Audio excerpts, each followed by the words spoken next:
Hey everybody out there, my name is Dragnix, and this is the Spatials, $9.99 on the Steam store today. It is a mixture of Roller Coaster Tycoon, Star Trek, and some action RPG elements actually. You get something close to the Spatials by describing it like that. Now, the game is a lot of variety and options. Sometimes it helps the game, sometimes it hurts the game. But before I begin the first impressions, I want to give the fact that I got this key from the developer. I reached out to the developer, wrote them a email asking them for a review copy, and they complied. That will in no way influence this review in any sort of way. I give my honest opinions all the time, but I wanted to make sure you guys know that if in case there is any inherent bias that I cannot see.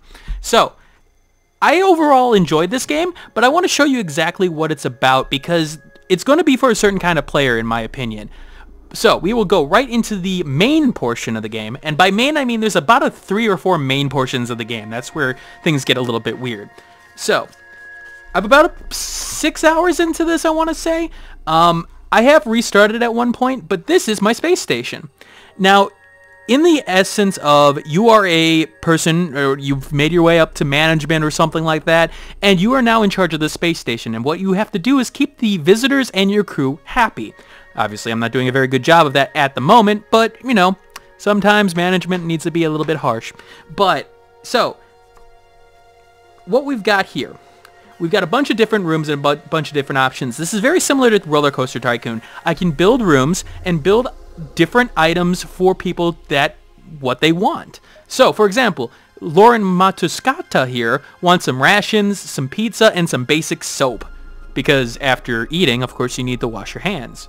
Obviously makes sense. While Lars here wants a fuel cell, some repair parts, and a souvenir because he wants to remember his time on... What should I name my space station? In fact, I really am curious why they didn't allow you to name your space station. Let's call this space station Zingard. Yeah, I know, I'm being really creative. Okay, let's go with the building aspect of the game. Now, before I begin, I need a new building type, because I've got all these building types here and got all the equipment within them. Let's go to my research tab. Every time I complete missions or do anything with new planets, I get a research point. That allows me to unlock new things. Of course, I'm going to buy the arcade because, well, I'm a gamer. So, it takes 5 points and 1,500 credits to unlock. Okay. So, now that I've got the arcade, I need to build a room for it. And so I'm going to take this, I'm going to build a corridor off the bar here in the back. Alright, 5. Now there's no way to rotate the map or anything like that. It's a little bit weird. A lot of games like this have options to rotate. I really wish at times it did because sometimes, like based on your equipment, it's really hard to see what box it's on at times. Like here, it's like, okay, I think that's one is aligned with that one. And is there one right here? Yeah, there is. So sometimes that doesn't work to its advantage. But my crew will start automatically working on it. Now, you're going to notice something here. Okay, we got her. She's working on it. But she walks away.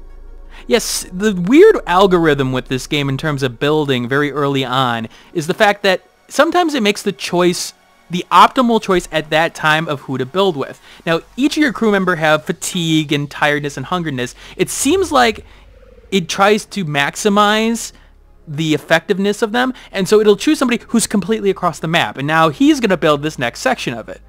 Okay, now will he build the next section? Let's find out. Nope. Now you can designate certain people to not be builders, and that does help the process, but in overall aspect of it, when you're building a room, you're going to need everybody. Alright, let's actually build the room at this point. Let's build the floors. We'll make it a 6 by 6, I think that is. There we go. In the meanwhile, we're going to go take a look at a little bit of our other space station. Now, like we have the barracks here. They are used to, you know, recover, rest, everything like that. We got the kitchen, which makes products. On your missions and on your, you know, sort of simulation, you will get resources, and your resources will be down here. Now, I've upgraded my inventory via these pallets, but I've got like 1,142 slime. You use these items to make other items for people to purchase or to eat or so forth. So for a pizza, for example, let's take a look. I'm out of water, actually. It looks like. Let's take a look. Alright, so cook basic kitchen, cooks cheap food. 2 pizza take 1 water, 1 seed, and 1 bug. Ew. So I've got the bugs. I've got the seeds, but I don't have water anymore. And so when you run out of a resource, you'll notice that, hey, it's red. I can't build anything more at this point, so I'm going to need to focus on getting some water for my portion. And I'll go into how you get resources. Let's see how the arcade is doing. And okay, it's still working. Now, those resources that you build, like the pizza, can be taken out at these like refreshment counters. This one's selling juice and dessert. You'll notice there's also a decor influence. So your decorations can influence how well people perceive your food. So I've got all this decoration around here, and so the decoration being the dividers here, basically, and it's actually influencing it, making it a little bit more happy for people who purchase the item at this point. So that's cool. I like that aspect of it. You got things like, you know, people can buy souvenirs at the stand here.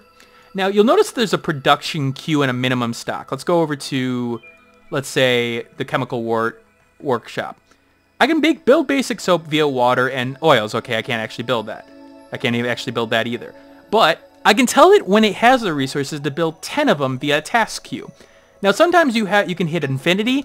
The problem with infinity is that it will keep on building. And if you need a resource, let's say water, and something keeps on getting built over and over again that you have an excess of, well, there's no real point to do that now, is there? All right. Is my arcade done? Oh, they're still working on it. 2 people have decided to start working on it, and a couple of people are now deciding to come over and help.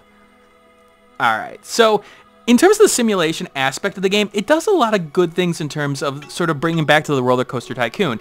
Each of these people have their own needs, and while, again, I would like to see better use of the UI in question, like, okay, what's my top 3 necessities in terms of needing items in question, it does do a good job of telling me what I generally need, and like, if I look at this, I know that I need a lot of soap. I don't need water for the soap, okay. So I would like to see the top 3, but it does a good job of keeping you with options. Options is the name of the game here.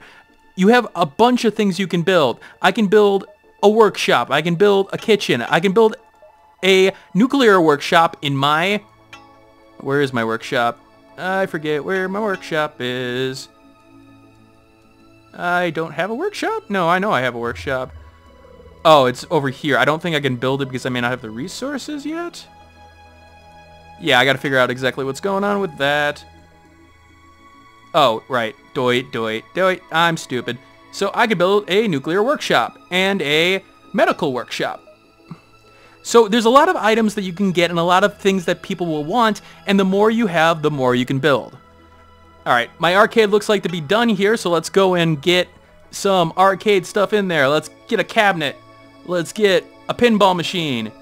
Let us get some hypercubes. Yeah, hypercubes. Everyone likes hypercubes. I don't know why, but I know they do. And some light cubes, because reasons.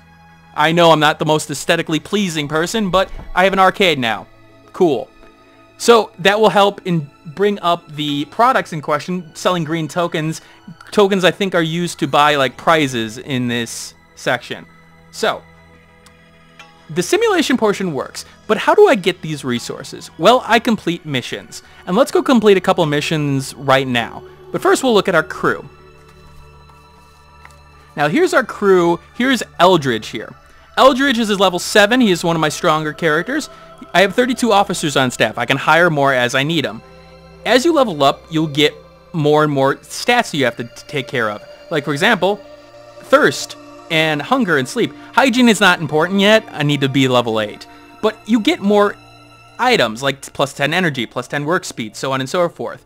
And so as it becomes harder and harder to level your guy up because he'll have more needs and more wants, and he'll be easier to be unhappy at that point. So you have to actually sort of manage your crew as well. It's not as bad as the people in question, but there's that. Now, he also has items. As you complete missions, you get more items, and these are skills that you can use to upgrade your portion in terms of combat. So, for example, I can upgrade his health to have more health at this point. His special skill is a shotgun, but I can also give him a rifle, which is actually better for his class. There are 5 classes in the game. The strategist is more so a single source of focused fire. So he will take on the big heavy guys and do a lot of damage in terms of burst damage at once. And so like the rifle, for example, is great for that aspect. Then we have something like the Engineer. Engineer has things like the Flamethrower. It's more of a close range, area range DPS. In some cases, they have a grenade. And let's boost her up as well. Let's give her 1 extra energy. That's not worth it. Now, one of the things that are annoying with this upgrade system, like let's take a look here. I can upgrade to the pistol, for example, supposedly. But look at the power and look at the energy. Takes a little less energy and a little bit more, little less power. Is that even an upgrade? What about the phaser? Okay, the phaser, it's got more energy to use, but it's more powerful. It doesn't sort on, it only sorts on one aspect of the gun and tells you, oh, it's an upgrade because of that. I wish there was an option to say, I want to sort based off of, you know, energy usage, or I want to sort based off of power usage. You really do have a lot of micromanagement you have to do in this game, and that's where I think the game's greatest strength and weaknesses lies. The thing is that for people who love micromanaging this stuff, this is right up your alley. This is like perfectly right up your alley. It gives you a lot of control over things, not too much control, but a lot of control, and you could really customize your characters accordingly. All right, Diplomat. Diplomat has skills that can really like hinder opponents or help you out, like immobilize your opponents so that they can't, you know, move during combat. You've got the Doctor, who's of course the healer, and then you have the Scientist. Scientist gives you energy, and the energy is used to do actions in combat. He's probably one of the most important characters, mostly because in long fights, his energy giving is really, really important because you'll run out of energy rather quickly. All right, so that's my crew. Now, there are 2 ways I can complete missions. The first are the contracts. These are things that I can tell people to do without my knowledge. I don't have to control them, and I can get certain items. Like, for example, I can get a mobilized level 3 and extra energy and energy regain by doing these missions. Looks like Verline, Maximo, and Albrat completed this mission. Good for them. Let's get everybody back here, and let's try to send a person on a mission. Let's do medical looting. Sometimes you have bonuses for the certain classes. So I can choose, let's say, let's see, Colette here to go, and that improves my chances of success. Sometimes I want to bring some weaker guys along just to try to level them up. So my Diplomat, oh, only added 1, really? Okay, let's add Guinea. Okay, adds a little bit more. And then let's add maybe another Doctor, if I can. Let's add Rogerio. Okay, 100%. So they're going to go complete that mission. It costs a little bit to do, but you'll get extra resources out of it and experience, which for lower people and trying to level people up is really important. But in terms of that, there's one other way of getting resources. And that's, well, 2 other ways. And that's completing these missions. So I'm at this level 6 galaxy here, and I'm going to go to Empire. Here is my crew, and this is what I get for completing the mission. I get a research point, a random level 6 1-star item, a slime, okay, cool, and money. Now, if I complete the mission, I can then sort of exploit these resources. And I will do that as, well, I'll start this mission at this point to show you the action part of the game. Alright, so we are on the planet, and you can see here, this is where the Star Trek portion comes in. They look Star Trekian, in my opinion. I know it's like a red shirt, yellow shirt, but you also got like the visor here on this guy that's very Star Trekian, in my opinion. Alright, so we're going to go and eliminate the pirates. Now, again, like I said, each of these guys have skills. The thing is that you control them all as a group, and there's a weakness of the game. So, okay, I got these pirates here. Let's see if I can use my rifle here, and let's attack. Now, the problem with close range, like the flamethrower, let's go use the flamethrower. It has a certain range on it. This flamethrower luckily has a pretty impressive range on it, but sometimes the range is very short. And the problem with the short range classes in this game is the fact that, well, you go into battle and you only have control of 5 people, and they're all controlled via the same way. They could be put into a position where you don't want them there, because they're getting hammered by all these enemies. These enemies clump around usually. They're all in one area. You don't usually see 1 or 2 unless if it's a boss or a stranded like fauna at this point. And that's really problematic because they can go down rather quickly. You've got the skills, like here. You'll see here, I'm using my health and my energy to try to deal with all the damage that's coming, but my Diplomat is getting, you know, bashed all over the place. Now this is on normal, as you noted in terms of the mission in question. As soon as I complete the mission, I'll note you'll get the ability to go to hard, and then once you do hard, you'll do what the F difficulty. Now, you'll wonder, well, why would I do these missions all over again? Well, you do the missions over again because the thing is that those resources that you exploit, for the first mission, you only get one of them every time period. All right, so leave the planet so we can actually show you. We've completed the mission. So we can exploit these resources now. So I can pay 25 and I'll get a slime per period. That period is determined by the galaxy in question, but it can be improved if I, put officers here of level 6, and then it can half every time in terms of the resource exploitation. So every 12 minutes right now, I will get one slime resource from this planet. But if I do it again, I will get a double bonus in terms I'll get 2 slime, 2 bugs. And so there are reasons to go back and do them again, and I'll also get better equipment. All right, let's do one more mission to show you guys a little bit more of the combat. All right, now the variety in terms of the away missions, unfortunately, that's another weakness of the game. It basically always comes down to either destroy these items, find these people, or gather these items in question. That's it. There are a lot of different scenarios, and I shouldn't say a lot. There's a lot of different environments that I've run across, but unfortunately, the mission types are rather the same every time. It's very simple. It works in that retrospect. Uh-oh, I got a guy in stasis. Stasis means that he's basically down for the period of the mission, and so I can't regain any energy. As you see with number 2 there, my engineer, that's a problem because, well, he has no energy and he can't fire, basically, right now. Oh, boy. Now, so I gotta wait for his energy to return.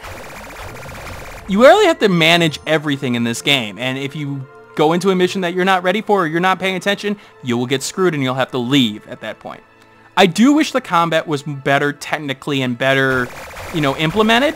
It does the job, though, and I will give it that. It does keep things fresh in terms of the other simulation portions of the game, and I don't expect that much in terms of the combat when you've got a whole different mode in question, although I do wish that there was a little bit more attention paid to this. I think there's ways that you can make this a little bit better.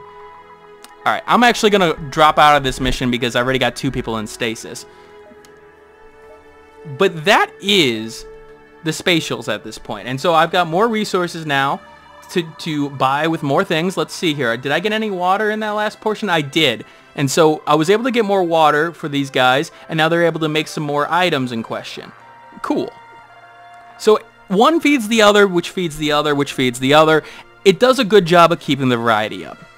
Overall, the Spatials, I think, is in a good hands of an OCD type of player, the person who likes controlling things, and who likes the slow and methodical kind of gameplay.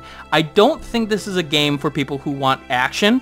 I don't think these are people who want sort of a fast-paced simulation experience, but for those slow, methodical gamers who like the Star Trek narrative, who like, that roller coaster tycoon type of game, this does the job very well, and at $10 it does the job fantastically.